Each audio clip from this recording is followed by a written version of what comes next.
Bienvenue, mesdames, mesdemoiselles et messieurs, très chers abonnés de Web Info Télévision, à cette session d'actualité sur votre chaîne préférée en ce samedi 14 février 2026, une journée spéciale.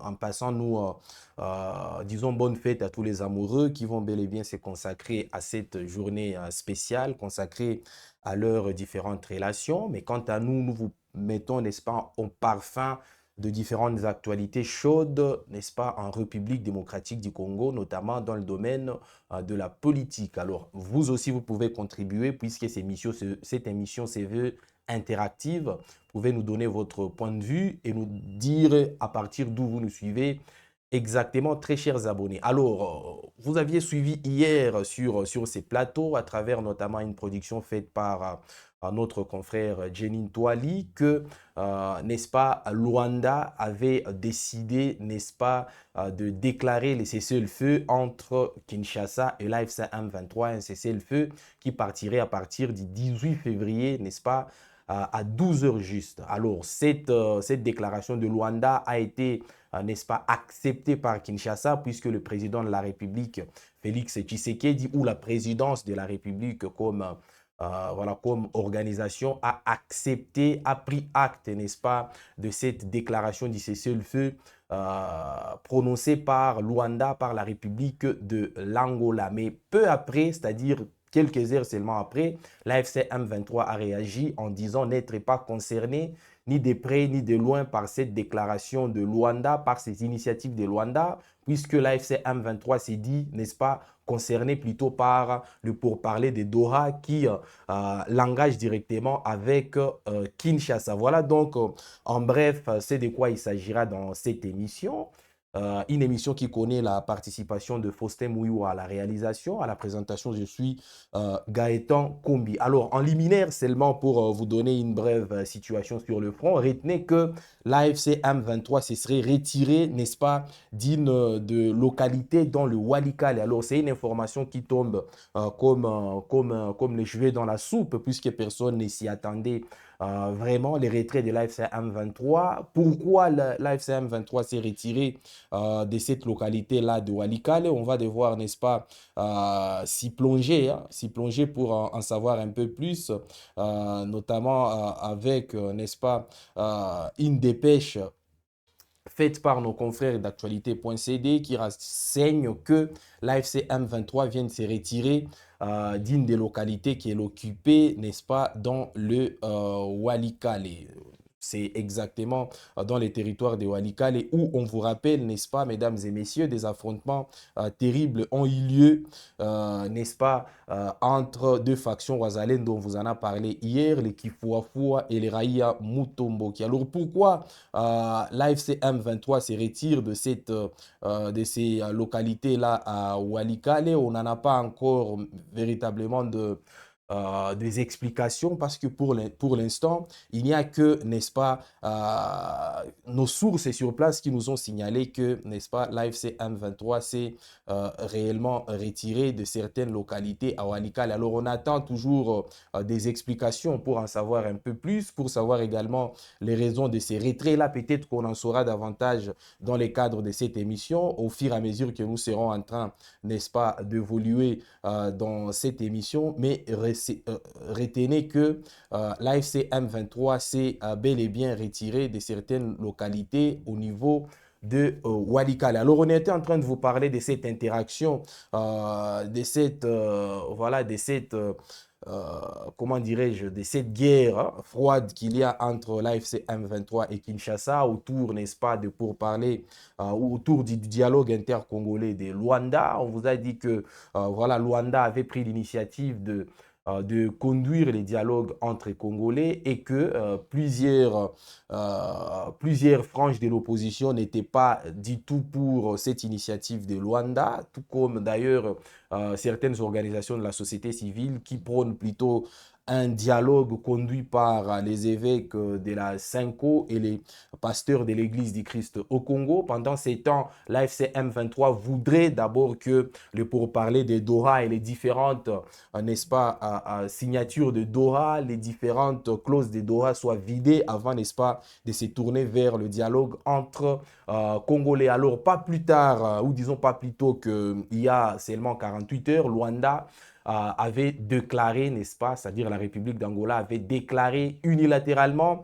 les cessez-le-feu entre l'AFC M23 et Kinshasa, un cessez-le-feu qui partirait à partir du 18 février 2026, plus exactement à 12 heures pile, à midi pile sur les terrains. Mais cette déclaration de Luanda a été rejetée par l'AFC M23 qui dit, n'est-ce pas, n'être pas concerné par les initiatives de Luanda. Alors, je vais d'abord vous faire part, n'est-ce pas, de la position de la présidence de la République démocratique du Congo ou la position de la République démocratique du Congo concernant cet appel au cessez-le-feu fait par la République d'Angola dans cet élément que on va devoir vous proposer, très chers abonnés. Félix Tshisekedi qui a dit prendre acte, n'est-ce pas, de cet appel au cessez-le-feu lancé par Luanda, un cessez-le-feu qui partirait, n'est-ce pas, à partir du 18 février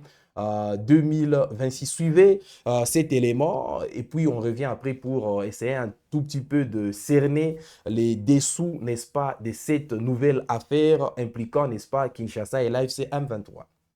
Ce vendredi 13 février 2026, le président Félix-Antoine Tshisekedi a dû prendre acte de l'initiative de son Excellence M. João Lourenço, président de la République d'Angola, sur les préalables du dialogue intercongolais qui devrait réunir acteurs politiques et civils de la République démocratique du Congo. De ces faits, la République démocratique du Congo informe l'opinion nationale et internationale que son Excellence M. le président de la République a accepté le principe de cesser le feu dans un esprit de responsabilité, d'apaisement et de recherche d'une solution pacifique au conflit, dit-on dans un communiqué rendu public par la présidence de la RDC. Cette réaction de la première institution de la République fait suite à la récente visite de travail du chef de l'État congolais à Luanda dans la foulée de son retour de Washington. Sur place, Félix Tshisekedi a réitéré sa position quant au préalable de la tenue du dialogue entre Congolais qui, selon lui, ne doit se tenir outre le cadre institutionnel et le territoire national.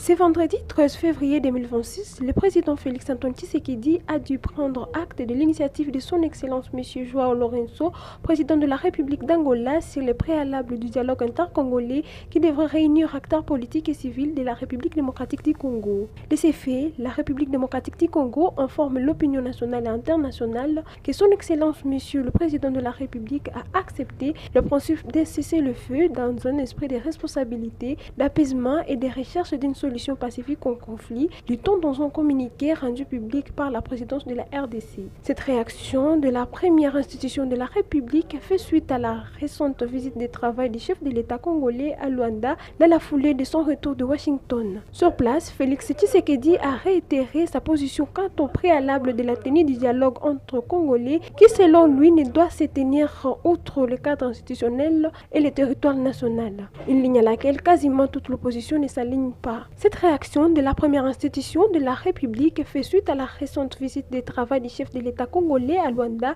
dans la foulée de son retour de Washington. Sur place, Félix Tshisekedi a réitéré sa position quant au préalable de la tenue du dialogue entre Congolais qui, selon lui, ne doit se tenir outre le cadre institutionnel et le territoire national. Une ligne à laquelle quasiment toute l'opposition ne s'aligne pas. Visiblement ravi de cette initiative angolaise, la présidence de la République avertit par ailleurs toute consolidation unilatérale de position militaire ou toute action visant à altérer l'équilibre sur le terrain pendant la période de cessez-le-feu compromettrait gravement la crédibilité du processus et en affaiblira les perspectives. Une manière de se dédouaner en avance des éventuelles prochaines évolutions.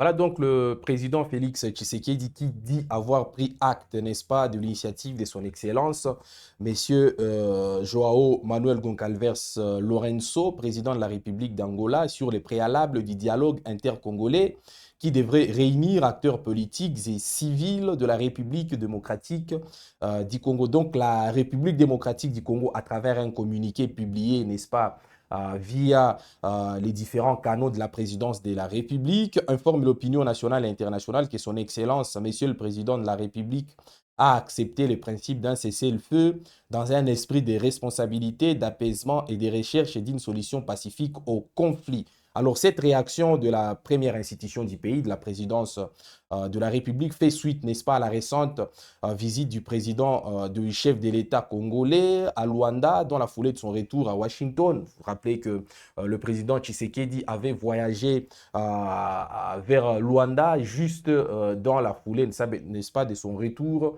de Washington. Sur place, il avait rencontré vraiment tous les médiateurs quasiment désignés par l'Union africaine sur la crise en République démocratique du Congo, Olusegun Obasanjo, l'ancien président du Nigeria, Faure Gnassingbé, l'ancien président du Togo, mais également Joao Lourenço, l'actuel président, n'est-ce pas, de l'Union africaine dont le mandat est en train, n'est-ce pas, de s'achever. Alors sur place, Félix Tshisekedi a réitéré sa position quant au préalable de la tenue du dialogue entre les Congolais qui, selon lui, ne doit se tenir outre les cadres institutionnels et les territoires nationaux, une position qui ne partage pas du tout l'opposition en République démocratique du Congo. Voilà donc Félix Tshisekedi qui a pris acte, n'est-ce pas, de cet appel au cessez-le-feu lancé par la République d'Angola, un cessez-le-feu qui partirait à partir du 18 février à 12 heures juste et seulement. Quelques heures plus tard, l'AFC M23 a réagi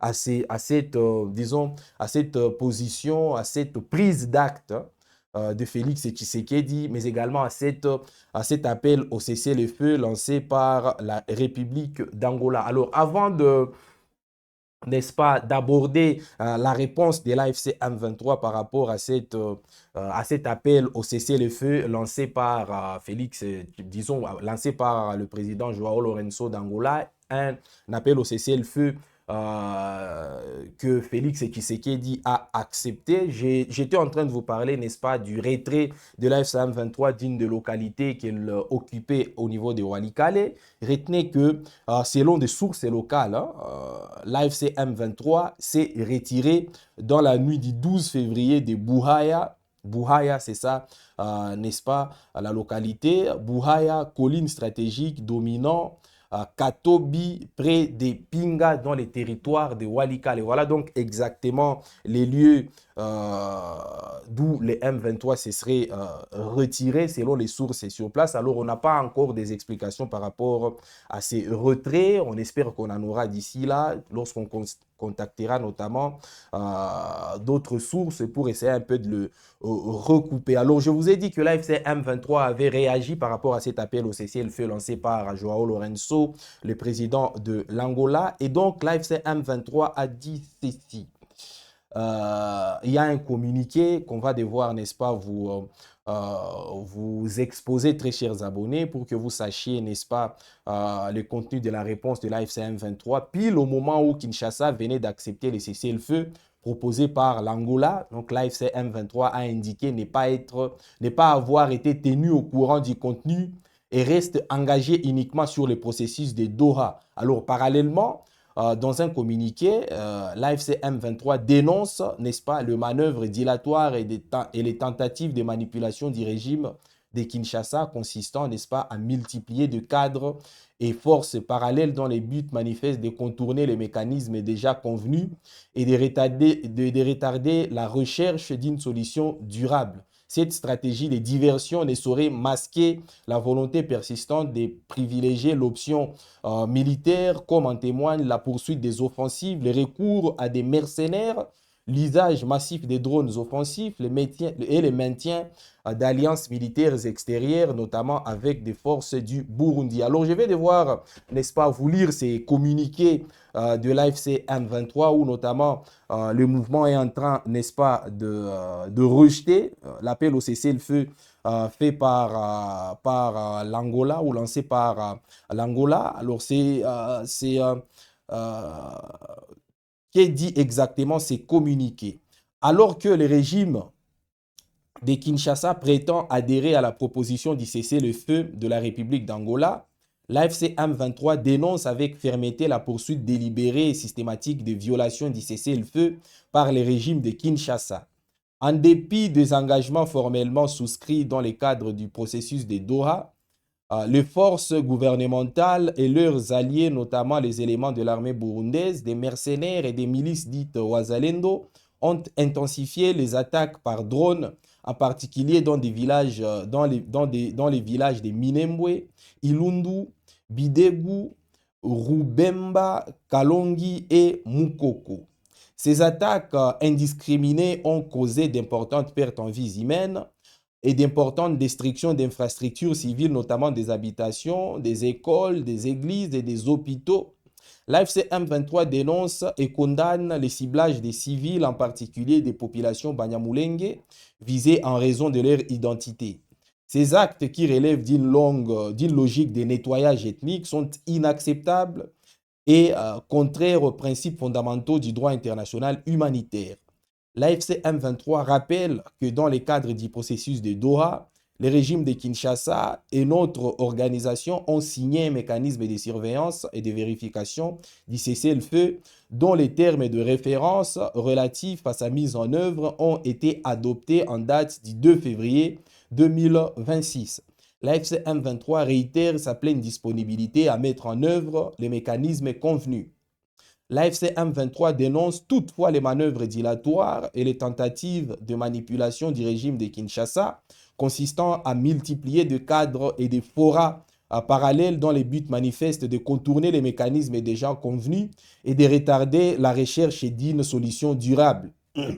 Cette stratégie de diversion ne saurait masquer la volonté persistante de privilégier l'option militaire, comme en témoigne la poursuite des offensifs et les recours à des mercenaires, l'usage massif des drones offensifs et le maintien d'alliances militaires extérieures, notamment avec les forces du Burundi. Alors il y a le verso. L'AFC M23 exprime sa profonde consternation face au silence de la communauté internationale devant les actes graves visant la communauté Banyamulenge et d'autres populations civiles, alors même que le prochain président en exercice de l'Union africaine est impliqué dans des opérations qui relèvent d'une logique de nettoyage ethnique. L'AFC M23 tient le régime de Kinshasa et ses alliés pour pleinement responsables des conséquences humaines, sécuritaires et humanitaires de cette escalade.